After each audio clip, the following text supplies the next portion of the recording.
எல்லாத்துக்கும் முன்னாடி என் தாய் மாமாங்கிறத ரொம்ப நாளைக்கு பிறகு அன்னைக்கு தான் நேற்று முந்தா நாள் தான் சொன்னார்.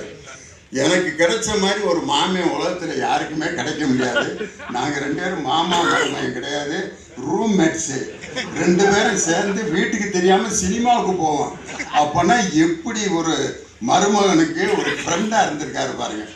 நல்ல மாமாவா, நல்ல தம்பியா, நல்ல அண்ணனா, அருமையான முதலமைச்சருக்கு ஒரு எளிமையான நல்ல மைத்துனரா, அருமையான மருத்துவரா, ஒரு நல்ல நண்பரா, எல்லாருக்கும் இருக்கக்கூடிய ஒரு ஆற்றல் மிக்க ஒரு மனிதர். அவர் அரசு துறையிலிருந்து ஓய்வு பெற்று விட்டாலும் இலக்கிய துறைக்கும் ஆன்மீக துறைக்கும் ஒரு புது பிறப்போடு இன்று அவர் புறப்பட்டிருக்கிறார்.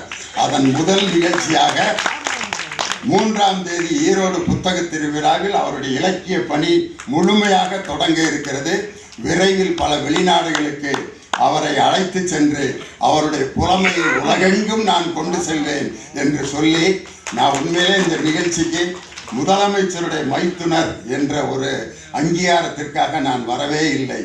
ஒரு எளிமையான நல்ல மருத்துவர், இனிமையான நண்பர் என்ற முறையில் தான் இந்த நிகழ்ச்சியில் நாங்கள் கலந்துக்க வந்திருக்கோம்.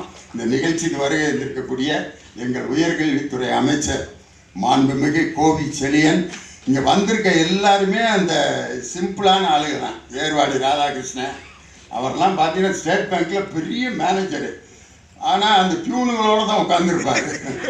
எல்லாத்துக்கும் பதில் சொல்லுவார். இந்த பேங்க்கில் வேலை பார்க்குறவங்களாம் ஏன் கோபமாக இருக்காங்கன்னா,